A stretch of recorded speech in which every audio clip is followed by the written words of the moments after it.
From the world of politics to the world of business, this is Balance of Power.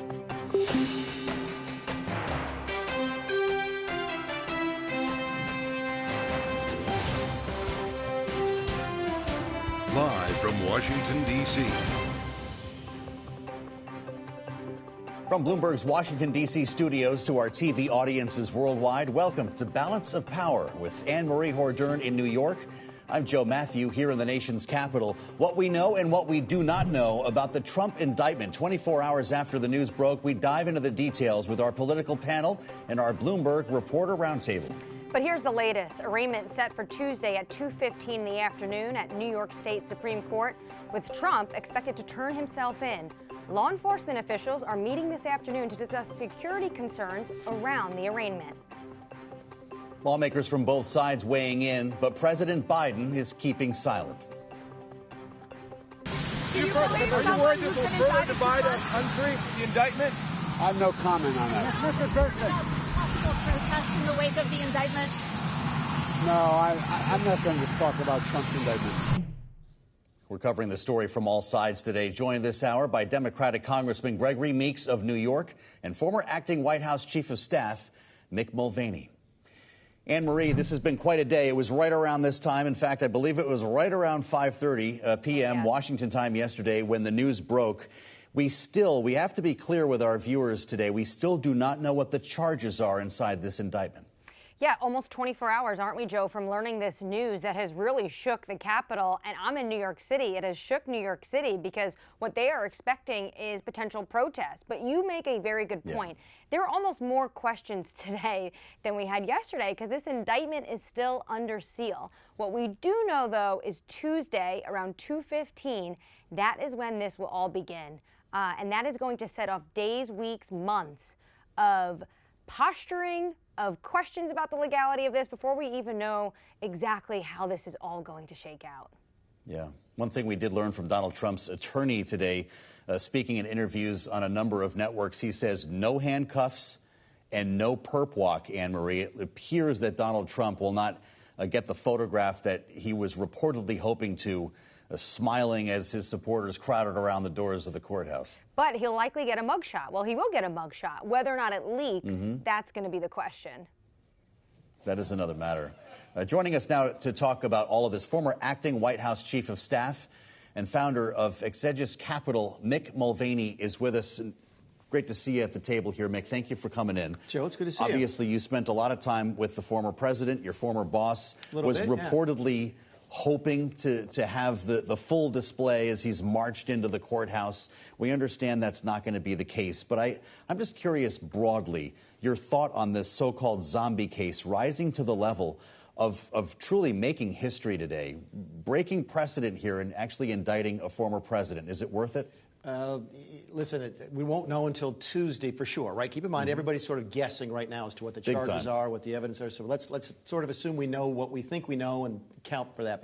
Unless there's something new, Joe, this was a huge mistake. A huge mistake. Unless there's something new. And listen, I've talked to Democrat friends of mine in the last 24 hours who were not real happy about this. They'll all give the talking points about no one's above the law and they'll let the process work and so forth. But there are high-profile Democrats today worried that there might be a Republican Attorney General candidate out there right now saying, well, you know what, if you elect me, I'll indict Nancy Pelosi. That's where we're going. Unless there's something new.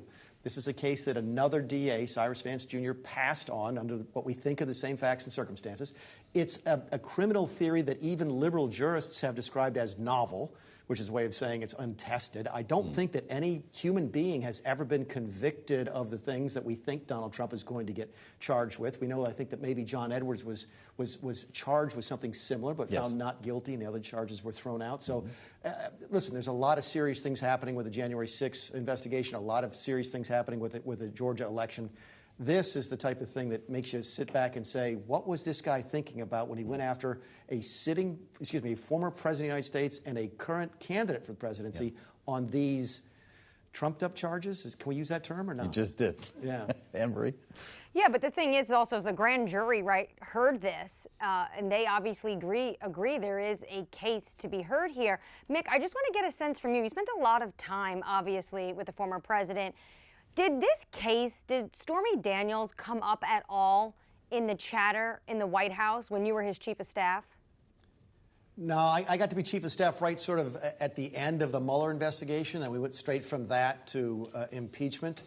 So Stormy Daniels never really came up at all. And to your point about the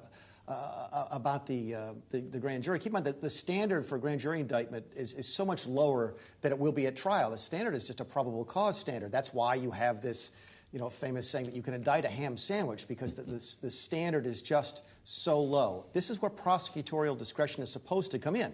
Again, I go back to the fact that another democratically elected attorney general in the same seat decided not to go to the grand jury on these same charges. So you have to wonder what has changed. And if simply it's the person who's changed, then there's going to be a real difficult time, I think, in moving forward with this. Let's talk about the political side of this, because the conventional wisdom is this actually helps Donald Trump in his reelection bid, that this galvanizes the MAGA base. Yeah. Maybe it makes him the nominee, Mick. You can weigh in on that. But what happens in a general election? What is middle America? What do independent voters think about hush money to a porn star? Yeah, I think it certainly helps him in a primary. I thought he was the odds-on favorite to win the primary anyway. I think this just moves the needle further in that direction. And while a lot of folks have opined that it might not move the needle in a general election, keep in mind, let's say the trial takes place. Let's say it takes place before the 2024 election. And let's say Donald Trump is found not guilty. Does that just not feed this narrative that this was the weaponization of government against political enemies? And that is the type of message that even centrist voters who might not like Trump really won't stand for, and say, look, I don't like this guy, but I'm not voting for anybody that was involved on bringing these charges against him. And that's the Democrat Party. To a lesser extent, it's the Biden administration. It could work to Donald Trump's advantage in a general election. Mick, how does another candidate even break in, given this cycle? You have the former president obviously taking the oxygen out of every room. Every question to every congressman, every question to Biden today was about Trump. How does someone even break in to try to challenge him? Yeah, it's hard, Anne-Marie, because even if the ones who have broken in, Nikki Haley, for example, of course, we all know that DeSantis might be considering it, Tim Scott might be considering it. Those folks are all coming to Donald Trump's defense today. So not only how do you break in, how do you sort of get separation between yourself and Trump as a candidate? If there's any sort of aspect here that makes it harder for Trump to get elected, it's going to be what Joe just mentioned about, is it okay to pay hush money to a porn star? That's the type of thing that drove people away from Donald Trump in the first place back in 2020. It's look, we like the policies, we really like the economy, the country is going in the right direction under Trump, but we're just sick of having to explain why we're supporting this guy. If this aspect of this lawsuit, of the payments to the porn star, becomes sort of dominant, if Stormy Daniels testifies, for example, it might drive people away from Trump and to other Republican candidates. I suspect you've considered a world in which not only do we have this indictment, but Fulton County, Georgia, and potentially the special counsel here in Washington, D.C. What does that look like in the midst of a presidential campaign cycle carrying as many as 3 indictments? I mean, is this what doesn't kill Donald Trump make him stronger, or at a certain point this starts to hurt? There's 2 arguments. The one is that you can't run for office if you're defending yourself against 2 or 3 or 4 criminal charges. Yeah. Okay? That would be the conventional wisdom. Donald Trump is not a conventional candidate. Right. The flip side of the argument is it's what we call in the business earned media, which is that you're going to dominate the news cycle every single day. And if, Trump to a certain extent believes there's no such thing as bad coverage, as long as you're dominating. Think about it. If he's charged with 4 different crimes, how much of this show on a regular basis is going to be dedicated all day, to Donald day. Trump? If you're a Ron DeSantis or a Nikki Haley, a Tim Scott, a Mike Pompeo, Mike Pence, how do you get in that? Back to Anne-Marie's question, how do you break through? The more charges there are, the harder it gets. Wow. Well, you have all these former officials who were there on January 6th coming in, and a lot of them, like the former vice president, is going to have to testify to the grand jury about January 6th. Do you see that case being one of the strongest potentially against the former president? Yeah, I don't have an opinion as to the strength because I don't know what the evidence is. And I don't think any of us, we don't know because a lot of this is happening in a grand jury. Keep in mind, by the way, we're not even supposed to know about this grand jury indictment in Manhattan because it's a crime. It's a felony to leak this information to the press before the arraignment. So I don't have a feel towards the strength of the other cases. I do think that the severity of the charge is so dramatically different, Anne-Marie, it's hard to even put them in the same category. A business record, maybe a tax misdemeanor tied to maybe a campaign finance violation, which is what the Manhattan charge is, versus, incitement of riot to interfere with the transfer of power. Those two things aren't even in the same zip code. So the charges on January 6th are much more severe. I don't put as much weight on the documents as everybody else does, because I understand how documents get classified and so forth.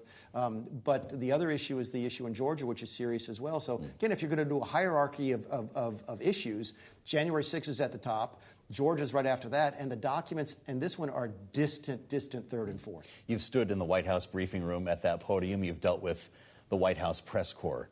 Is this administration doing the right thing by not commenting? Would that be your advice right now? I think it's the only thing they can do. I think you saw Biden say the only thing he's going to say. First of all, it's the easiest position to take, right, which is no comment. But there's nothing to be gained here.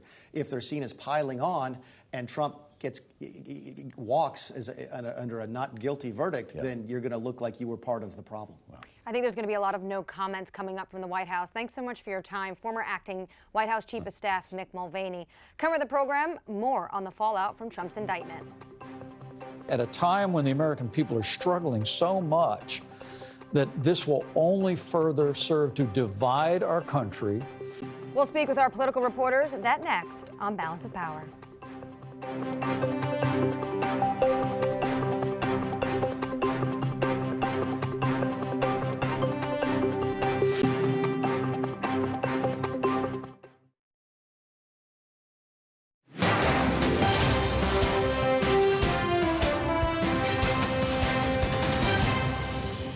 This is Balance of Power on Bloomberg TV. Democrats and Republicans taking to Twitter after former President Donald Trump's historic indictment. Speaker McCarthy tweeting, quote, Alvin Bragg has irreparably damaged our country in an attempt to interfere in our presidential election. Former Speaker Nancy Pelosi had a different story, saying, quote, the grand jury has acted upon the facts and the law. No one is above the law, and everyone has the right to a trial to prove innocence. Joining us around the table are Bloomberg's Laura Davison and Josh Wingrove. Josh, I want to start with you because we just heard from the former chief of staff for the former President Donald Trump, Mick Mulvaney. You covered the Trump administration. Does it surprise you that potentially this zombie case of Stormy Daniels paying off this hush money never came up in the West Wing? Well, I'd note that he said it never really came up. So I guess we'll leave it to the next time we speak with Mr. Mulvaney to sort of see if he wants to shed any more light on that. You know, I do think this was sort of has been circulating for some time. Obviously, there's a bit of a sort of which of these straws is going to be the one that breaks the camel's back. And as of now, Trump does not think that this is the straw. I think I would point out to one thing that Mr. Mulvaney said that Democrats do agree with, which is that this could indeed help Donald Trump in his primary campaign, that it will make him almost a martyr among Republican voters. However, at the same time, Democrats, some of them, some Biden allies think, well, it's not going to help him in the general election. I mean, the notion that being indicted would be like some great tailwind with the general electorate, I think is a little too galaxy brain for some sort of old school Democrats here. So we'll see where it goes on it. But this morning at the White House, Anne-Marie, my gosh, we tried every which way getting Joe Biden to say a word about Donald Trump's indictment, and he would not go there. He did offer, though, a smirk at one point, so maybe we can read into that. I think we have that sound, no comment at all. In fact, let's hear from the president today. He was just on his way out of the White House, on the way to the chopper, which makes it a little bit hard to hear, but refusing to comment no matter how many times reporters asked. Listen. Are you worried this will further divide our country, the indictment? I have no comment on that. Mr. President. Possible protest in the wake of the indictment? No, I'm not going to talk about Trump's indictment. He has the same problem that we all have talking about this. Actually, when you think about it, Josh, is that nobody knows what is inside that indictment. It would be potentially dangerous for the president to say any more than that, wouldn't it? Yeah, and one of the oldest political principles is when your opponent is, screwing up, you don't get in their way. You just stand back and let it unfold. So I think we'll see that. I mean, they are also interested in the contrast because it is a preview of if Trump is the nominee and if indeed Biden announces his re-election campaign, if we get a rematch, this is exactly the type of contrast Democrats want to make, which is Biden today in Mississippi being the president, visiting this community that's been devastated by a tornado and severe storms, and Trump dealing with all the things that tend to sort of enter Trump's orbit. This is they welcome that contrast all day, and so they are not looking to sort of steer the terms of that message. They'll just let it speak for itself right now. Yeah, kind of a fascinating split screen today, right? We have these devastating tornadoes in Mississippi, and then, of course, we have all the drama around the former president. And we also heard today from Trump's attorney. And what he had to say is that Trump was actually taken back when this was announced. Take a listen. It was shocked because this actually is coming to fruition. I was always hoping that rule of law would have prevailed, George, but in my opinion, and I don't say this with pride or pleasure, in my 32 years as a lawyer, both as a prosecutor and defense attorney, I feel like the rule of law died yesterday in this country, and it's not something that I'm happy about. He also made it clear in that Today Show interview that there was zero chance he would take a plea deal, not on this in general, but just when he practices law. Laura, do you think the Trump camp is having, not just the attorney, but you cover Congress, are they really trying to make sure that all these Trump supporters in Congress are going out, talking to the media, and trying to make sure that they are getting the base excited, asking for campaign dollars and the likes? You really see a wide array of reactions from Congress, including, Marjorie Taylor Greene saying that she was going to be in New York and be there to protest. You see Republican leaders trying to tamp that down, and they don't want to see another January 6th style situation crop up that could just lead to more problems here. But you look at this, and Trump certainly will fundraise off this. Republicans will certainly fundraise off this. And this really becomes an issue, for Trump, because this is a campaign finance violation here. He's also facing a whole wide array of campaign finance violations at the FEC. It's unclear whether those will be taken up, but this could really be something that starts to kind of balloon into a bigger problem. I just love the contrast between Nancy Pelosi and Kevin McCarthy. Pelosi says the grand jury has acted upon the facts and the law. Kevin McCarthy says Alvin Bragg has irreparably damaged our country in an attempt to interfere in our presidential election. It depends, I guess, which member you're talking to. We're going to have Gregory Meeks on with us in a moment for the View from New York. But is this kind of partisans battling each other, or are we hearing centrists weigh in on this on Capitol Hill as well? This is going to be interesting for centrists to deal with. You look at someone like Alyssa Slotkin in Michigan, who's running for Senate, where Trump has a very strong support. Right, but does she really weigh into this? We heard Mick Mulvaney say that this helps Trump during the primary, but during a general is where this gets very difficult. Thankfully for Democrats, they can rail on Trump all they want during primaries and leave that to Republicans to solve this, and that gives them a long time to really figure out how they want to message on this, how they want to move forward, and potentially there will be some sort of resolution in this case. Whether that leads to a conviction or, something, a better outcome for Trump. Josh, you were at the White House all day, and what we're hearing from the White House is that they are not going to look into Speaker McCarthy's idea of putting forward a plan for the debt ceiling. I know we're all in Trump world right now, but actually we are facing a debt ceiling, and normally this is what we'd be starting on today.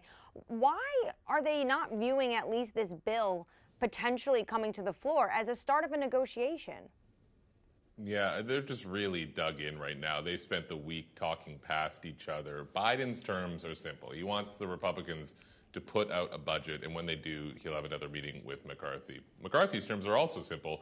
He wants another meeting. He blames Biden for not having one, but he hasn't put out a budget. And so the question was is this sort of like a gimmick where you could pass some sort of bill that raises the debt ceiling with cuts involved? And will that sort of take the place of a budget? And, there was an open question until today. The White House shot it down. Karine Jean-Pierre on the flight down to Mississippi saying, no, our line is still budget. And so they're dug in. We just really don't know yet that true X date, Anne-Marie, that date when Treasury's extraordinary measures will run out. The band is pretty wide on it. We'll know more in about a month or so once tax returns become clearer. But if it is summer, they got a little bit of runway. But if it's as early as June, as Treasury is sort of braced for, then they're going to be up against it a lot quicker, and someone's going to have to blink, or they're going to have to decide that something other than a budget is either good enough for Joe Biden to talk, or Kevin McCarthy's going to have to come up with a budget. Fascinating conversation. Until we know the X date, this is going to be a big guessing game, right? Yeah. Well, the last meeting was February 1st. How long until the next one, Laura? Do we know? I don't know off the top of my head, but originally they were thinking August, and now they're more thinking June. Right. And it's April 1 tomorrow, so that's coming up really quickly. Here. It's coming up fast. Thanks to both Bloomberg's Laura Davison and Josh Wingrove with us here at the table on Balance of Power. Coming up, a fresh round of economic data showing signs today that inflation continues to cool, but not out of the woods just yet. We are still a substantially unsustainable inflation country unless the economy turns down fairly hard. We'll have more on that next, plus highlights from an exclusive interview with Boston Fed President Susan Collins. It's still ahead on Balance of Power on Bloomberg TV.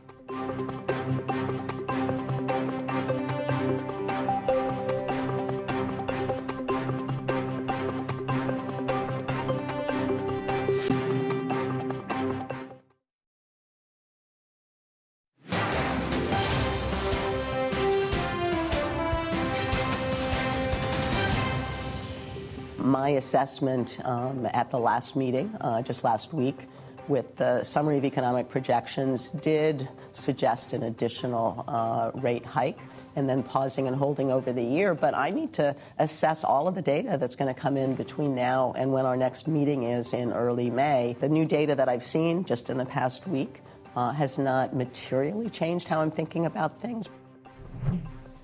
Boston Fed President Susan Collins speaking exclusively with our own Michael McKee earlier today on the heels of the February PCE report. And with us to talk more about that is Michael McKee. How are we doing, Michael? Well, we're doing okay. I characterized this report today before it came out as sort of a race between inflation and the economy to see which one slowed the fastest, and it appears to be about a tie. Yikes. We did see incomes come in about half the level they were in January. No surprise, because in January is when people get raises, minimum wage increases kick in, Social Security COLAs. But then you get to the personal spending, and it was up 2% in January, but only up 0.2% in February. So the economy's momentum has slowed. At the same time, inflation slowed to just a 0.3 gain, about half of what it was the month before. Mike, I heard her say in this interview, and great job, sound and resilient banking system. But she said that they obviously want to have a little bit of humility. Was she talking about the investigation? Well, she's talking about the idea that the Fed supervises all of these banks and is not supposed to make mistakes. She and others don't know exactly what the problems were out in San Francisco. She's waiting, as everyone is, for the board's report. But the idea that they're supposed to catch everything, she said we have to have a little humility about that. And the idea that we can just immediately throw out some kinds of changes is also something that they should be humble about. Take time to figure out what really needs to be done. Mike, thank you so much. Bloomberg's Mike McKee. Coming up, more on the indictment against the former president, Donald Trump. This is Bloomberg.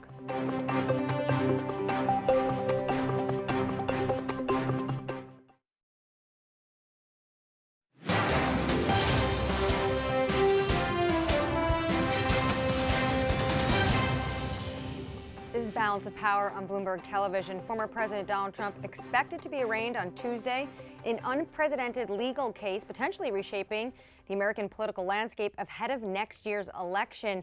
Joe, we're about 24 hours from learning this just yesterday, and we have some more news about the logistics of all of this, right? It's going to be heavily guarded. Obviously, the former president travels with Secret Service, but we have a time, 2:15 Tuesday. That's when that arraignment is going to be taking place right here in New York. Yeah, 2:15 p.m. on Tuesday. I suspect there'll be a lot of people around for it, Anne Marie. I know that you're going to be there.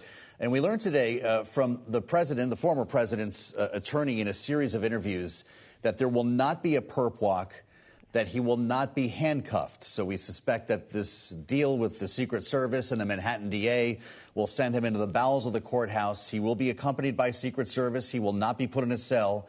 He will be fingerprinted digitally, and there will be a mugshot, Anne Marie, as you mentioned earlier.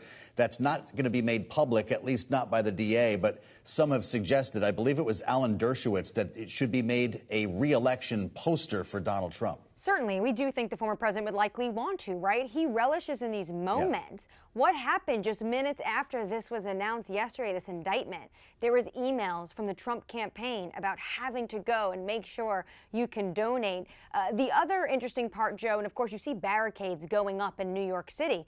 The former president said there would be, quote, death and destruction. He also told people to protest. And we have an individual joining us now. He is the Queens Congressman, Gregory Meeks. And I know, Congressman, this is something that is on your mind. Are you concerned about these protests and potential violence given this arraignment on Tuesday? Well, after January 6th, you have to say absolutely yes. We saw what Trump did then, and the same kind of catcalls he seemed to be doing now. So yes, we've got to be on our alert and be ready for anything that may or may not take place, because this president clearly, this former president, clearly appears to be inciting or attempting to incite violence, which is wrong and should never, ever take place. And I think that everybody should be sounding the alarm on that because the kind of dialogue and conversation and catcalling that Donald Trump is doing is very dangerous. Congressman, you served as assistant DA in Queens, and I know that you're across the river here, but I wonder if you have any reaction to some of the criticism that Alvin Bragg has heard. He's frequently referred to by your Republican colleagues as Soros-backed, which is a bit of a trope that's been continuously repeated. And we understand, based on accounts from Republicans, that he ran on a platform of indicting Donald Trump. Do you see either of those as being accurate? No, I don't recall that. You know, I am Queens, but as a former DA, as you've indicated, look, we have a process. Everyone says no one is above the law. No one's above the law. And so what is the law? So you go before a grand jury. The grand jury, then the DA presents a case, and he's got to show probable cause that a crime was committed and that the person accused was, in fact, that person. So then if they find that's the case, then they indict. Now, what Trump does have and continues to have, this is the greatness of our system, is the presumption of innocence. And then the burden goes on to Mr. Bragg, because then he has to prove the case beyond a reasonable doubt. That's where our system protects everybody. So to jump out and say that he's doing this or doing that, the proof is going to happen when we see the case and what kind of case, and can he prove it beyond a reasonable doubt? If he cannot, then Donald Trump will be found innocent and the system would have worked. If he does, then Donald Trump would have been found guilty and still the system would have worked. So the system of our justice system and that no one is above the law is what's important, because if you think someone committed a crime and you don't move forward simply because he was the former president of the United States, then that's against our Constitution. But do you think, Congressman, you'll potentially lose independence on this? When you look at the polling, there was one by NPR, PBS, and Marist about the views on investigations to Trump, and if they think it's fair or witch hunt. 56% of Americans say fair, but 41% say there's a witch hunt. 41%, that's quite a big part of the population. So we could talk about the politics of it, but that's not what Mr. Bragg has to do. That's not his job. His job as the district attorney of Manhattan is to look at the facts of the law and not play politics, as some of my Republican colleagues are doing. They are the ones that's playing politics. I, as a former prosecutor, want to make sure that the criminal justice system and the Constitution is upheld. No one is above the law. Not playing politics. If you don't indict him because of the polls, then you're playing politics. This should not be politics. He's presumed innocent. Donald Trump is presumed innocent until proven guilty. Alvin Bragg has to prove the case beyond a reasonable doubt. And that's what we need to see, whether it happens, what happens in the case. And then you can talk about what took place thereafter. But our system is what is important. Our law is what is important, and following our Constitution. That's not politics. We can talk politics, but that's not what Mr. Bragg should be doing as a DA, making a decision based upon polls or politics. It should be based upon whether or not he thinks he has a case that he can prove beyond a reasonable doubt. If he doesn't have a case that he thinks he can prove beyond a reasonable doubt, then he should not bring the case forward.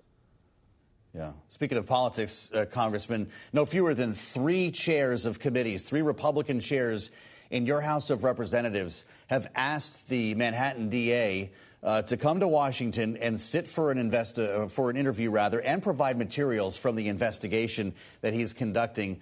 In fact, Jim Comer, chair of the Oversight Committee, told us this week that he would, in fact, consider sending a subpoena to Alvin Bragg. The DA has responded to say pound sand. Was that the right response? Look, they've been using different kind of tropes all this time. You know, just like you said, Soros. To me, that's an insult to many of my Jewish friends. Then when this whole thing about woke, that's an insult to me as an African American.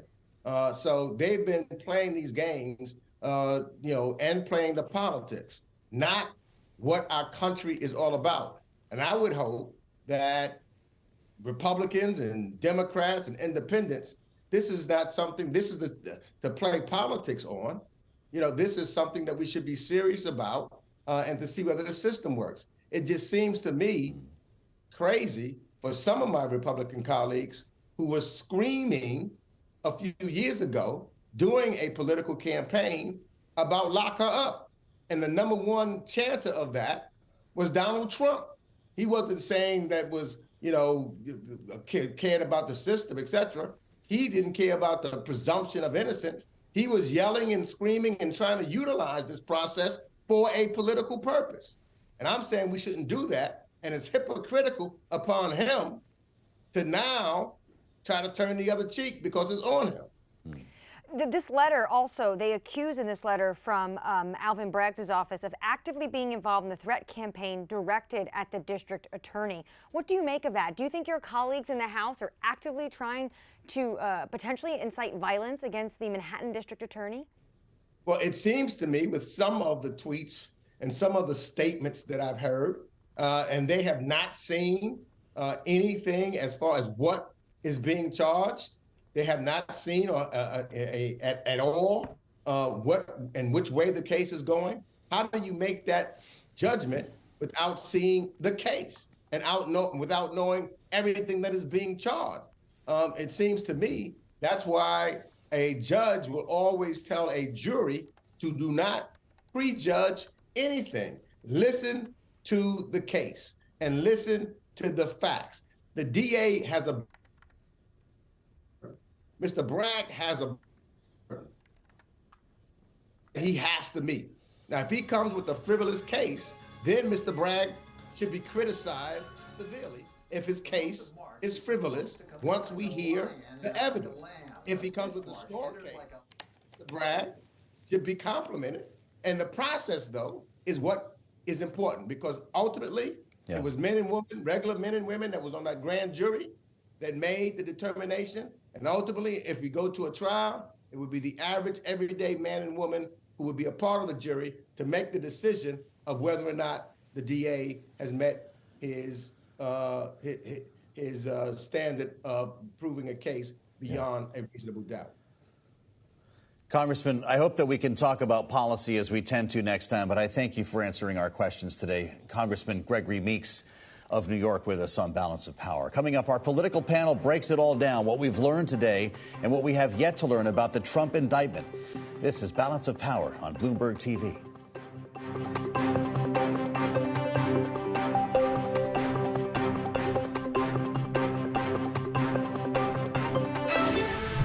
With the first word news. In Ukraine, President Volodymyr Zelensky is vowing to drive Russia out of his country as he marks the first anniversary of the liberation of Bucha.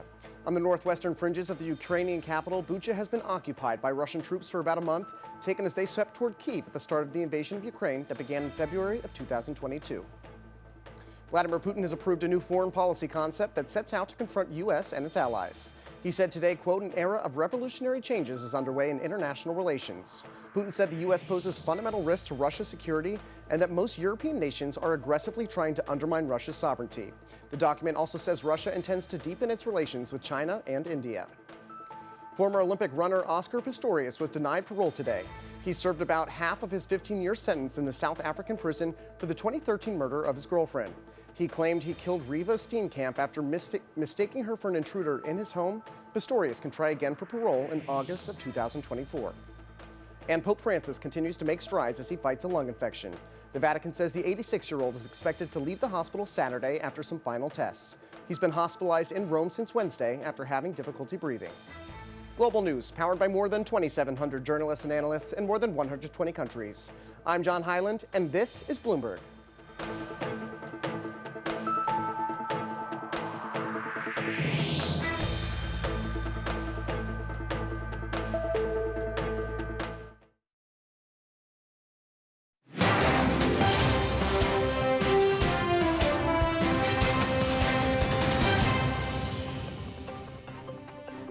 This is Balance of Power on Bloomberg TV. I'm Joe Matthew in Washington. Anne-Marie Hordern is in New York. The latest in the Trump indictment story now and what it means for the 2024 election.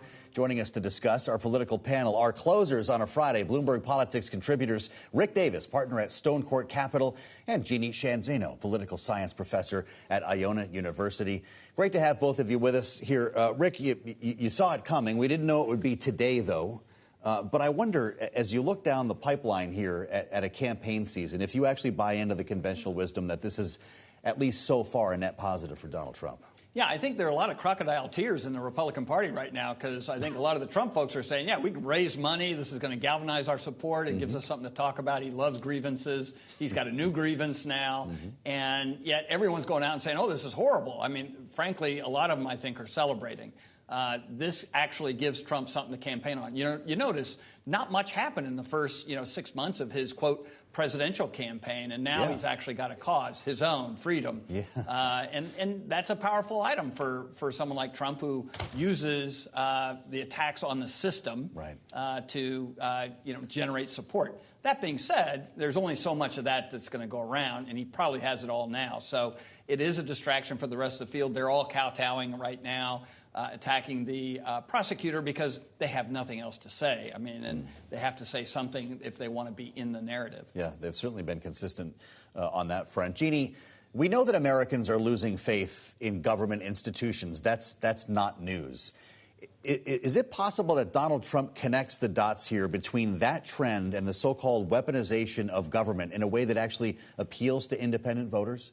You know, it's always possible. I wouldn't discount it. And if it happens, it would be an enormous shame. I mean, as you look at the numbers for trust in government, as you mentioned, they have been going down now since almost 9/11. Pretty precipitously so, and it is a scary time, and that's why just this week the Biden administration was hosting its second annual conference on democracy, trying to reverse what has been a backsliding in democracies around the world. And of course, here we are dealing with this in our very own democracy. And so what's one of the ways in which democracies backslide? People lose faith in the judicial system. People begin not to have faith in the government and the institutions of government to do the right thing. And we see that with the Pew poll, unfortunately, time after time. And so this is where we are at. And that's why if this does become part of this whole narrative that Donald Trump has been talking about, this weaponization that we are seeing from the far right, this is going to be a problem for not just us right now, but democracy going forward. And that's a very scary proposition.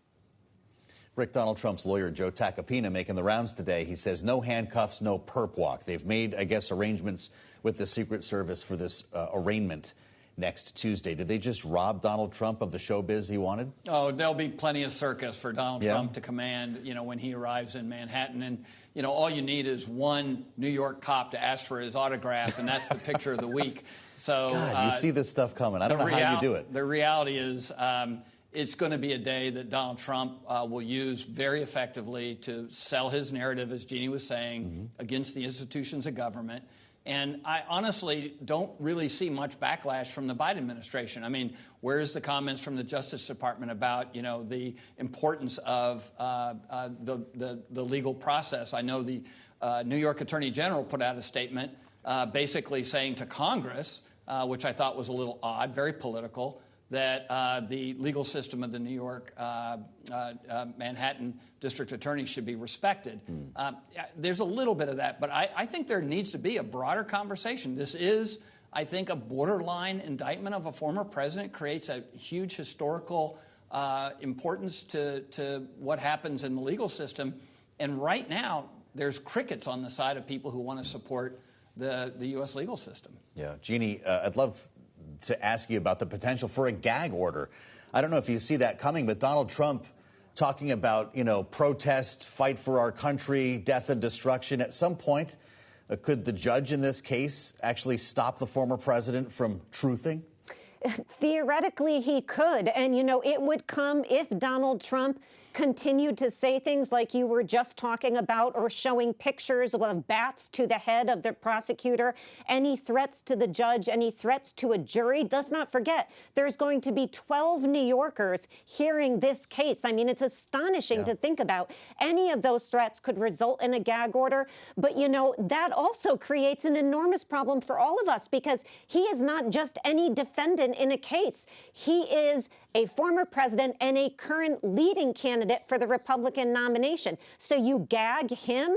And what does that say about our ability to vote in a transparent Democratic election, either the primary if you're a Republican, or the general election should he win the Republican primary? So, a gag order could be in the offing if Donald Trump drives the judge to it. But boy, it creates an enormous amount of questions and problems for all of us. It would be a remarkable moment. Rick and Jeannie are going to stay with us. A lot more ahead with our political panel. This is Balance of Power on Bloomberg TV.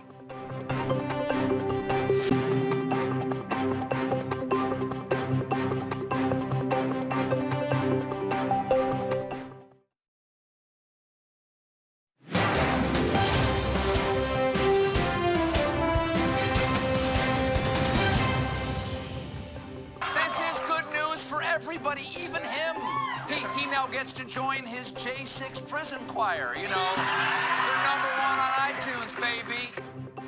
Oh, get used to a lot of this. This is Balance of Power on Bloomberg TV. We're back with our political panel, Rick Davis and Jeannie Shanzano, for more on the indictment of former President Donald Trump. And last night on CNN, we heard from his former Vice President, Mike Pence, and he calls the indictment against Trump a, quote, outrage. Take a listen.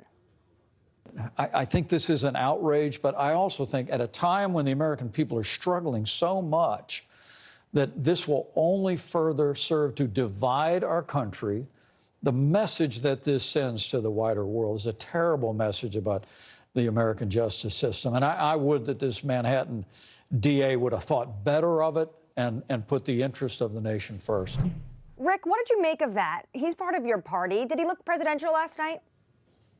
I think he was trying to look presidential. He's trying to look like a candidate for president, that's for sure. And look, I mean, he makes an important point. Is this really raised to the specter of, trying to prosecute an ex-president and a candidate for president?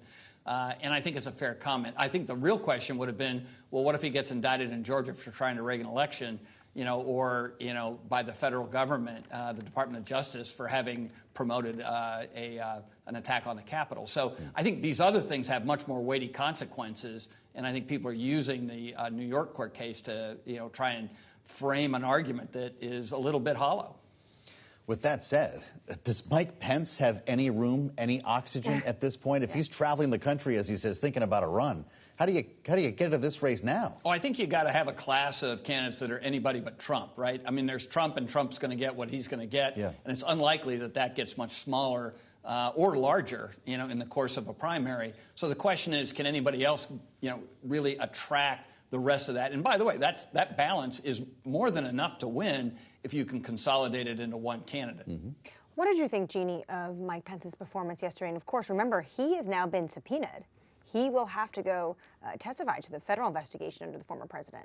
Yeah, something they have been trying to avoid. But of course, that was one of, a number of problems that Donald Trump faced this last week, of course, ending with the indictment and now continuing.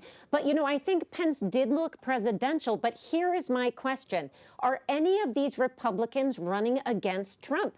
I was astonished by the fact not only basically the entire House of Representatives on the GOP side, but people who are opposing him in the election. Not one of them yet has said, hey, let me wait a minute. And fear? Is it fear? I think that they're looking at these polls and they're seeing 8 or 9 out of 10 Republicans saying this is a political witch hunt, and they're trying to appeal to that MAGA base. But the reality is, How are they going to beat Donald Trump in a primary if they don't take him on? I mean, it's astonishing to me. They have lined up in droves behind this man who is accused, even if, forget about the case itself and the merits of the case. He paid a porn star. Let's not forget that. He paid a porn star so that the American public didn't know just before the election. And so he alleges he didn't. Yeah, but we know he did, Anne-Marie. And so, I know he did. And so, to me, it was a big thing that they should talk about. Rick and Jeannie, our closers. Many thanks to our political panel. Rick Davis, partner at Stone Court Capital. Thank you, Rick. And Jeannie Shanzano, political science professor at Iona University. For Anne-Marie Hordern in New York, I'm Joe Matthew in Washington. This is Bloomberg.